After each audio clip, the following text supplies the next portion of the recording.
I'm practicing.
Clumsy, struggling with it, right? If I made it perfectly beautiful and presented myself perfectly beautiful, I'd reveal a false truth of perfection whose predecessor was the imperfection.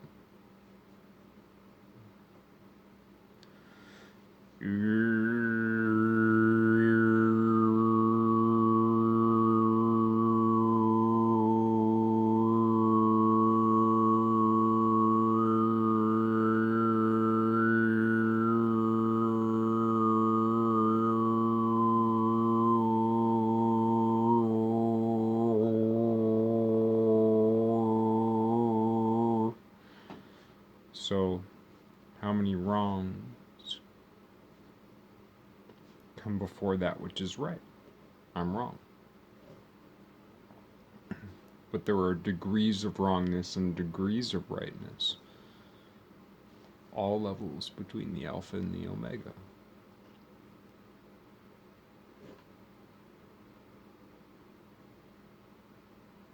Einstein was a huge figure.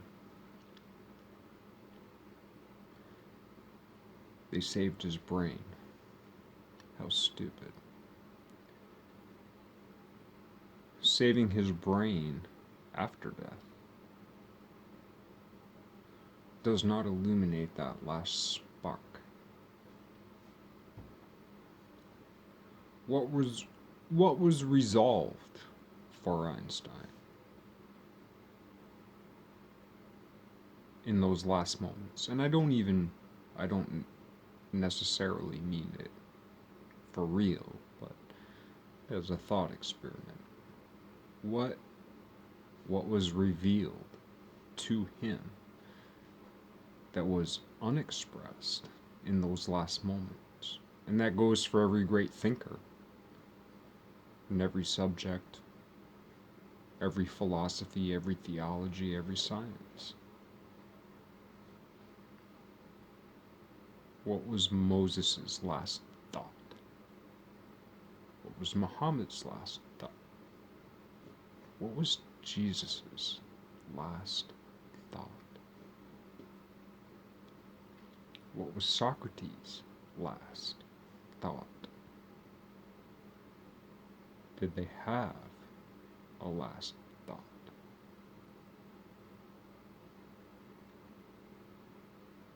Depending on how you define the soul and the spirit, what did the soul and or spirit think or do or feel after the bodies of these people? Anyway, I'm getting too thick. Gotta relax. Gotta lighten up. Take it easy, loosen up. For the last couple days, I watched half of Sister Act last night, and I've watched a little bit of it today. Man, I love that movie. One of the crowning moments of the Piscean Age age of Jesus. One of the crowning moments of the Piscean Age, one of the crowning moments of AD, one of the crowning moments of the unwritten living word happened at 45 minutes and 45 seconds of the movie Sister Act, when Whoopi Goldberg watched the movie. I'm not even going to comment on it.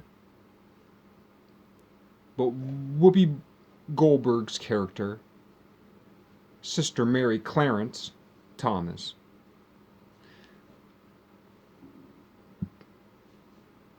asks I guess, what would be the figure of the Mother Superior. I don't know what her real title was or what her character's real title was, but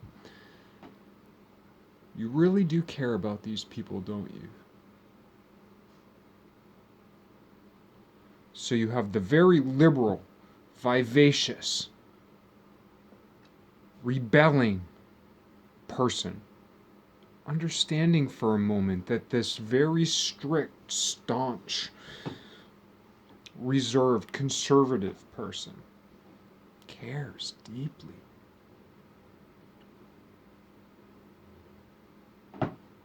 And the sister mother says, yes, I do. Her concern is that these other sisters don't have the emotional wherewithal to protect themselves from what's out there.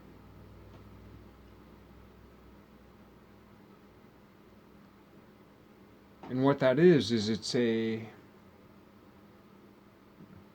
you could dissect it forever.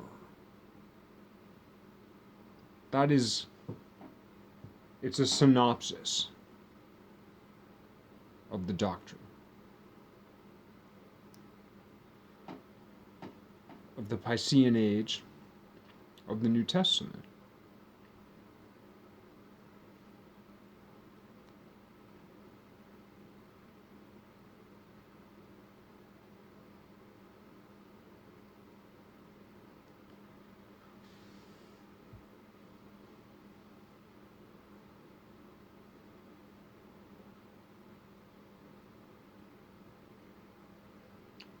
Also, it's interesting that at 51 minutes and 11 seconds, plus the note and chords played are the same, roughly speaking, as the Cloud Atlas sextet from the Cloud Atlas movie. And I don't know enough about music to say like exactly what that means geometrically or mathematically, so far as like what has been described or called like the universal harmonic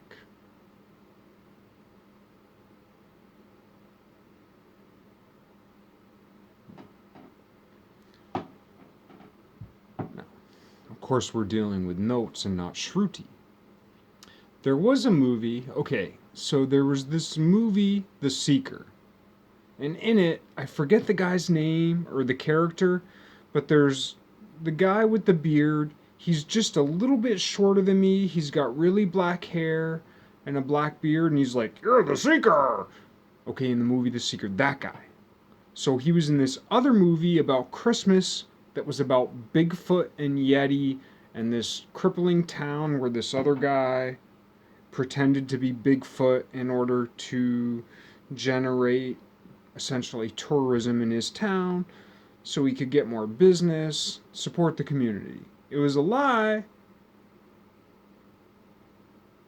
that was for good. Of course, the last line of the movie is you hear this Yeti roar. Bigfoot, Littlefoot.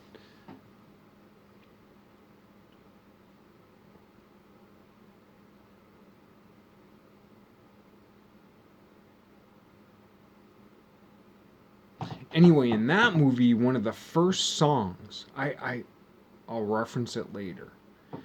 One of the first songs in that movie, hopefully I've left enough of a line where that's discernible, It's like a blues Motown, Sister Act got me thinking about this a little bit. But it's like this blues Motown gospel song, but its notes are just different. Now, in the movie Sister Act, the notes are just different, and it's like, ugh.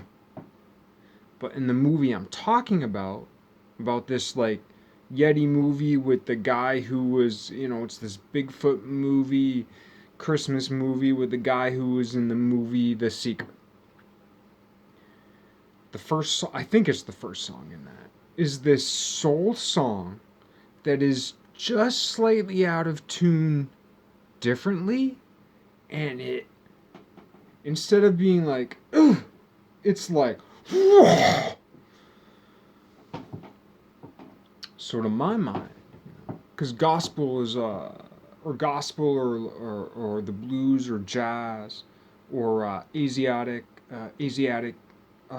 Greek, phonetics, all that's kind of related with the Moors, depending on who you associate or define the Moors as. It's ambiguous. But what's more interesting is like that Moorish Malaysian Indian connection. And then you're tying into the Shruti. The 22 notes of the Shruti that are divided up between the 5 and the 7 of the 12 notes in different ways. And all of a sudden, like, you're dealing with this cosmos of forms. It's what expands that two-dimensional plane of harmonics of the 12 note series, however you divide those 12 notes, whether as, what is it, equal temperament, or just intonation, or I don't know what the new tuning system is that I don't think. Which one is it? The one that has to do with like the 12th root? But anyway, the 22 and the Shruti, and how just that slight variance on those 12 notes opens the whole thing up. So far as like gospel or soul singing goes, or music that I can understand at all, that song in that movie, I'll reference it later. I've referenced it before, and I can't remember the name of it right now. But that song is a sphere. It's a tingling sphere. It's a dynamic crystal.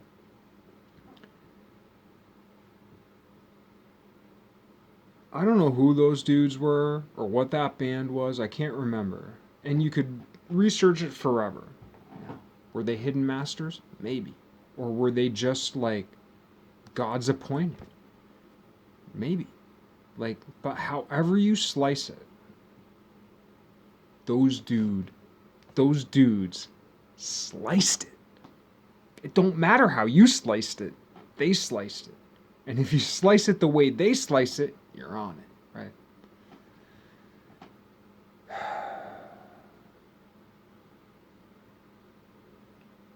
I'm reimagining the idea, and I'm not there, and I'm sure that I'll have several struggles along the way, but I'm reimagining the idea, the concept, the possibility of being happy in this butcherous world.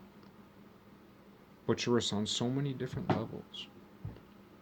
I'm trying to reimagine that in a real way. For me, I tend to be too much one of those two sisters in the Sister Act. I tend to be the convent Whoopi, or the Whoopi convent in the movie The Sister Act. Like, that's what I tend to be. So I haven't seen the rest of the movie, and I've seen parts of the movie in the past. But for some reason yesterday, Well, I was in the midst of a multiple little drink frenzy. I decided to spend the $18 for a movie on YouTube instead of just going down the road and spending $1 on it for a used copy. Because I had to see it yesterday. I had to start the journey, right? 18 being a significant figure, and I'll tie this together later. Forgive my hubris. Golf, turkey feathers, Archimedes / Pythagorean / Theodoran spiral. But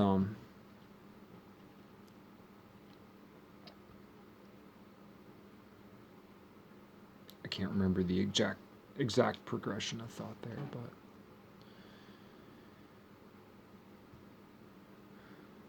I'm trying to consider actually being joyful, knowing what I know, feeling what I feel. If you're into geopolitics, if you're into environmentalism, if you're into conspiracy theories, if you're into religion, philosophy, your own existence, the things that have happened, if you're completely buried in the things that have happened in your life, like any of these things are tragic, disastrous.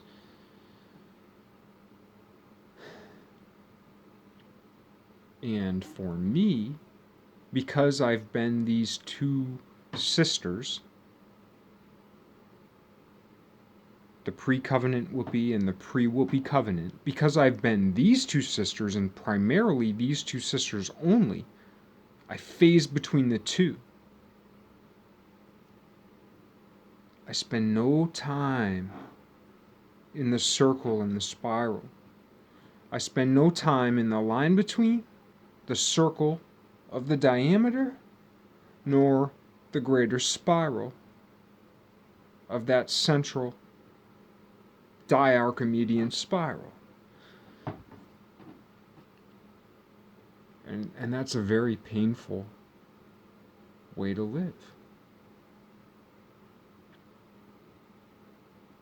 My happiness tends to come from forgetting the seriousness of the covenant. And my fun tends to come from, well, my fun tends to come from forgetting the seriousness of the covenant between those two sisters. My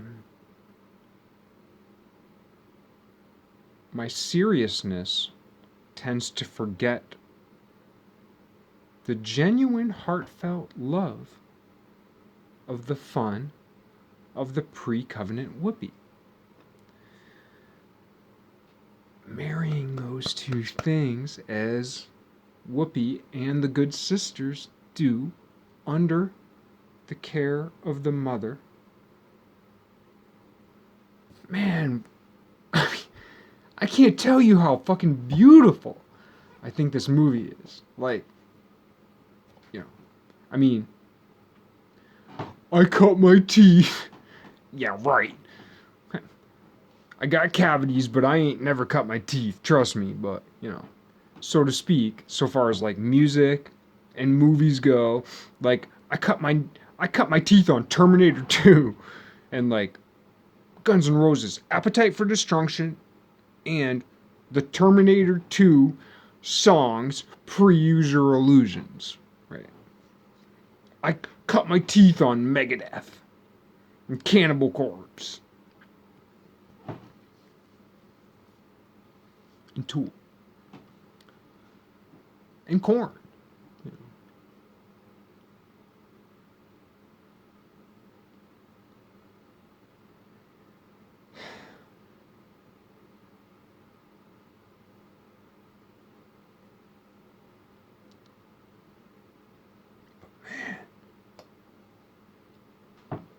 I haven't felt something hit me the way Sister Act hit me, like I did the first time when I was in 8th grade back in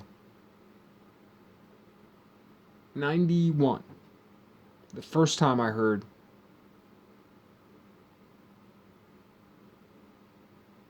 the Megadeth album,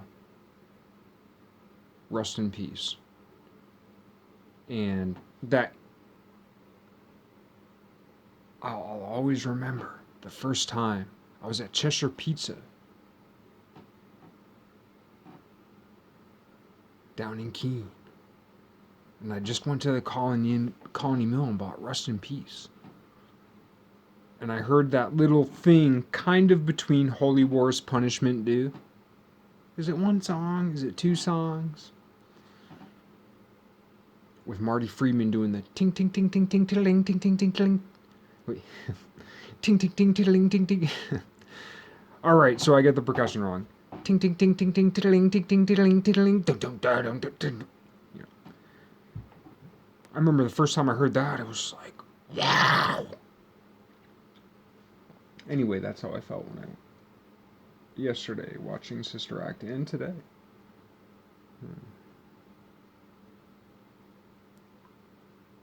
It's been a painful several years for me, and I know the pains are they're going to be, whether self-inflicted, whether they're inflicted by the world, by spirits, by teachers. Teachers inflict pain.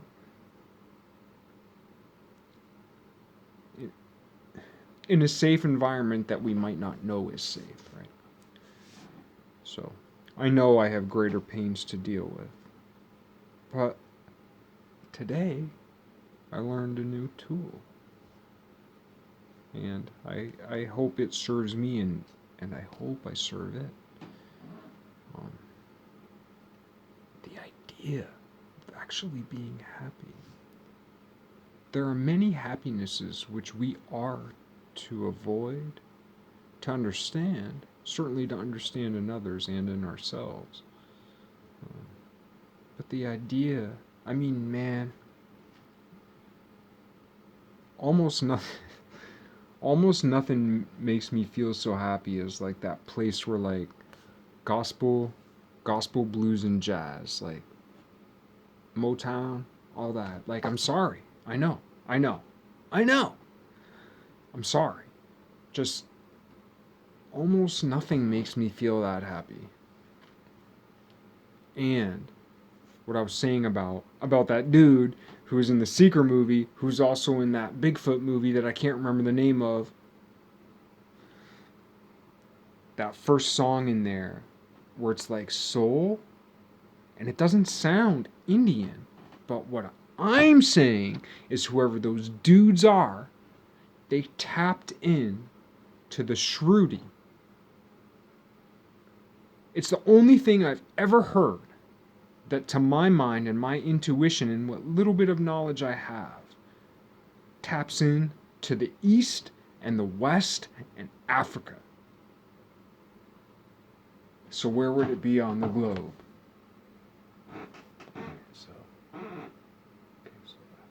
I mean, it might be in the Arabian Peninsula, right? So Indian Shruti, Africa, East.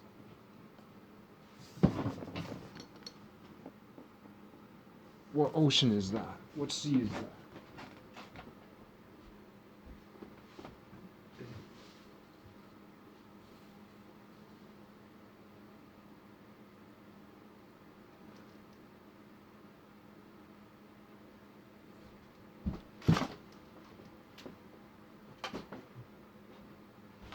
Alright, so it's like the Arabian Sea, like that song in that movie, that opening song, like it's like being in the Arabian Sea. Never mind how interesting, because we always talk about all these interesting things about the West, but like all of, like,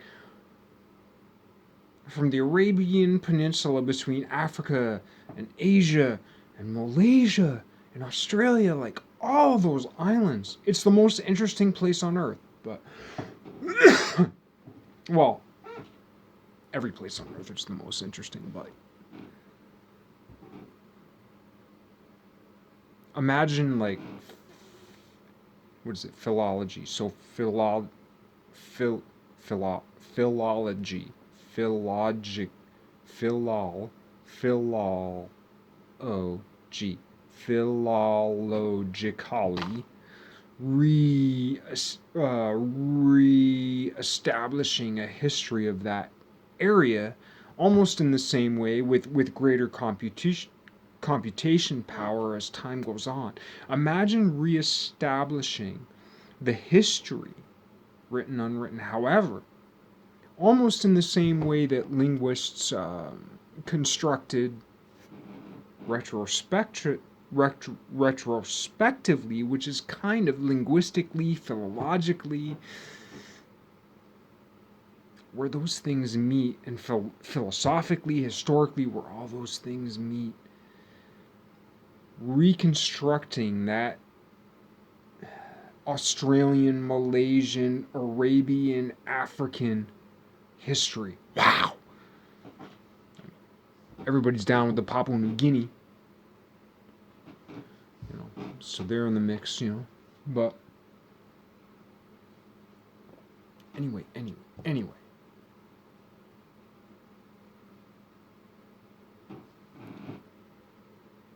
Trying to harmonize a kind of discordance. Most discordance is just that. Most chaos is just that. Abysmal, a horrible thing to be fought. But in some orders that we don't know, greater harmonies exist. And in those,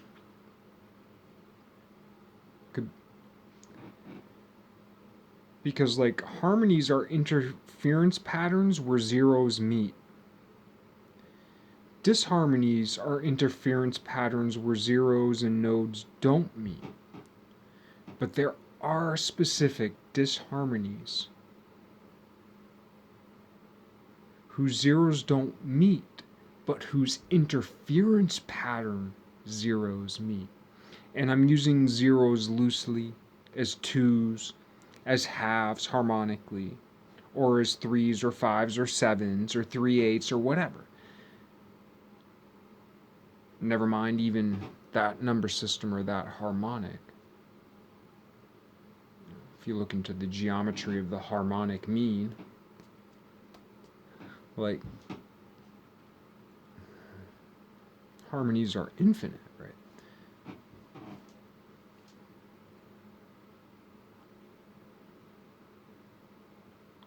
Anyway, what I'm trying to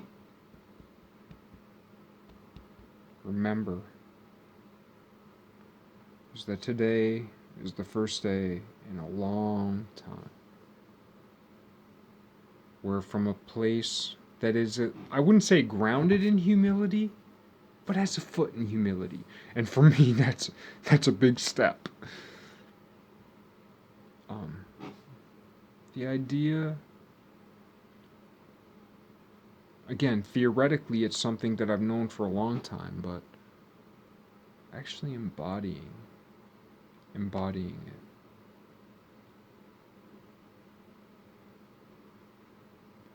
This might be a bit, I'm going to try to say it in a way that's cryptic, only because it's just for me to remember and not necessarily for my audience to decipher at this time.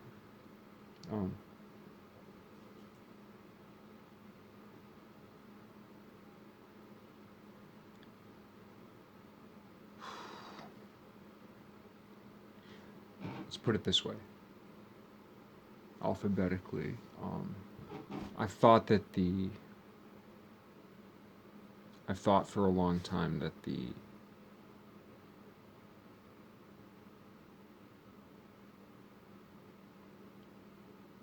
6 was used to take the 5, or rather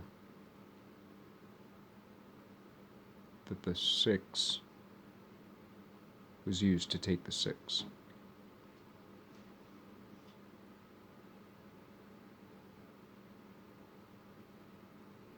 And now I'm considering that the 6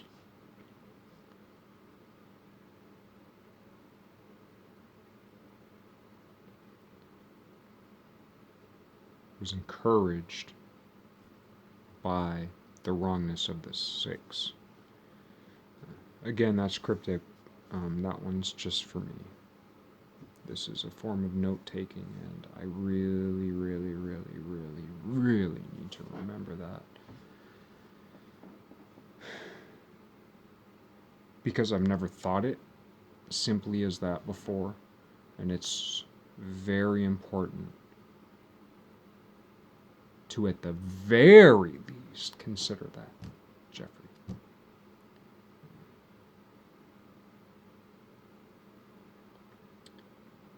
Another interesting thing about the movie Sister Act is that opens an entire doorway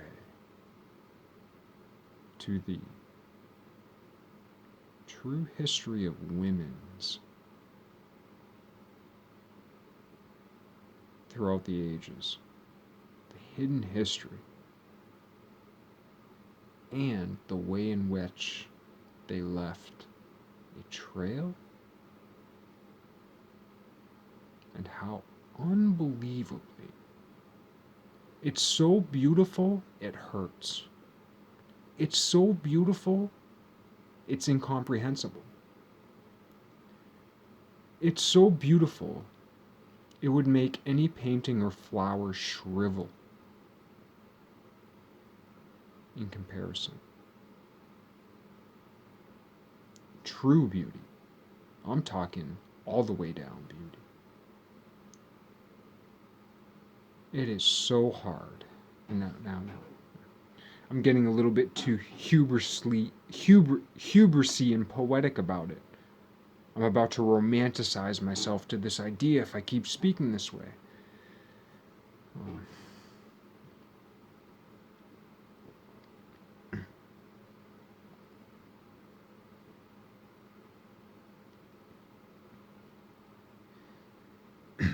On the conspiracy level front, like, if you're into conspiracy theories, you know that most people couldn't begin to realize the evil behind the scenes that is done covertly, but yet which is discernible. Yet if you're into conspiracies and you survived the first several waves of shock and you've kept digging, if that's where you're still at, if you dig farther and can begin to consider how even more, because if you're into conspiracy theories, you understand, at least to some extent, the idea of the them and the us in the conspiracy theory type of way, which is like talking about, like, you say the word conspiracy theory and it like means certain things to certain people, but that's like saying history. There's so many, including conflicting. But now if you consider that there is this goodness that deals prophetically with the butterfly effect,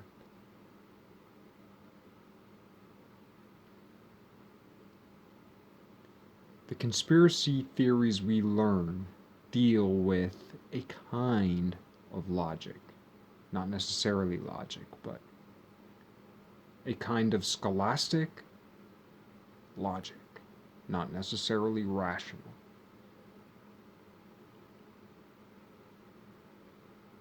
And if we're into conspiracy theories, we see where that subset controls the set.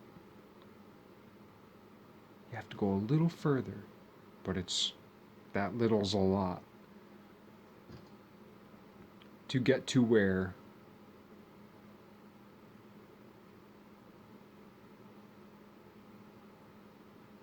there's a benevolent conspiracy, hidden truth,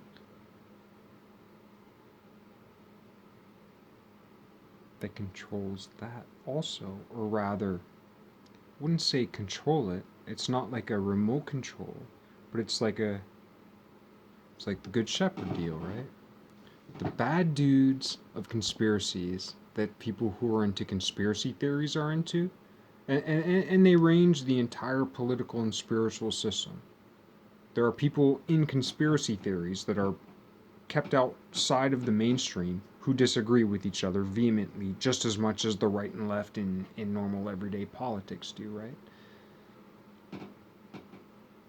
Anyway, however you define the them of the bad conspiracy, that's the sheepdogs. Take away the shepherd, eventually those sheepdogs are just going to eat the sheep. The sheepdogs are good at their job, but the sheepdogs need a shepherd the same way the sheep need a shepherd, being the good shepherd. The conspiracies that everybody's into, like the bad aspect of the Bavarian Illuminati, the Bavarian Illuminati, even though people think they belong to it, doesn't exist. That is a particular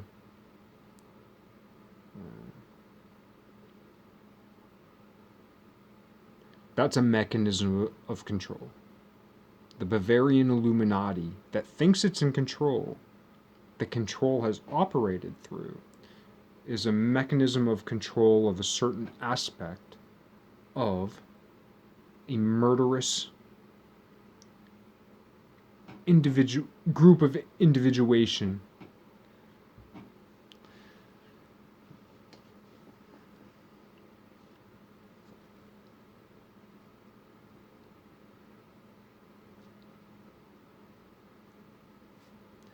But anyway, they're just a sheepdog. The shepherd has a lot of sheepdogs and a lot more sheep. The shepherd's trying to protect the sheep. The good shepherd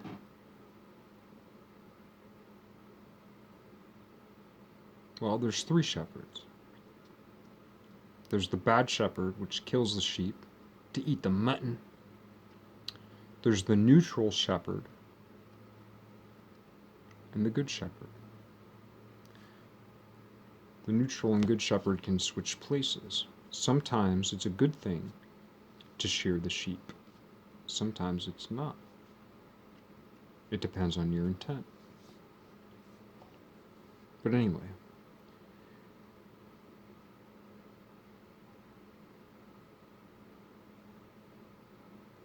the good shepherd is the marriage between the whoopee and the covenant. That's the good shepherd. Takes all things into account.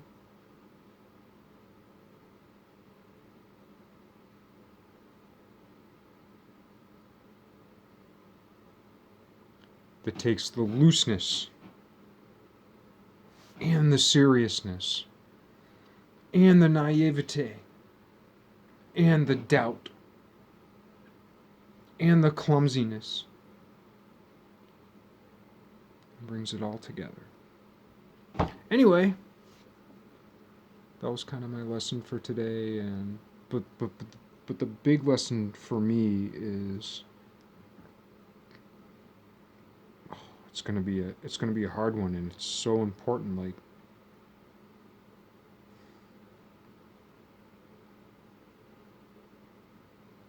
I don't know how I'm so devastated by the tragedy that when I have chosen to embrace the goodness, I always go too far.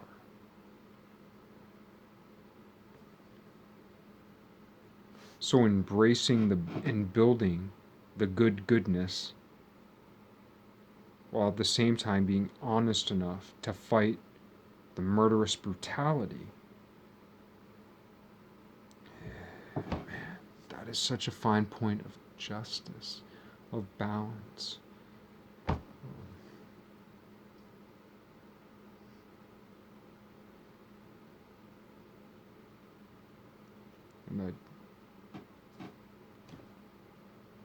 And those few times I'm actually praying, like, I pray to remember. I hope to remember that throughout the rest of today and tomorrow. I like being happy, and I really like being happy in such a way that I don't forget the horribleness. But to be horrible and remember happiness, that doesn't work. There are different types of horrible, there are different types of seriousness, and there are different types of happy. And to my mind, it's always been that finding that subtle point upon which happiness revolves, the center of that spinning disc. That's a very, very subtle point. Anyway, besides that, I was working on Sister Act today. Watched a few more Eric Weinstein videos and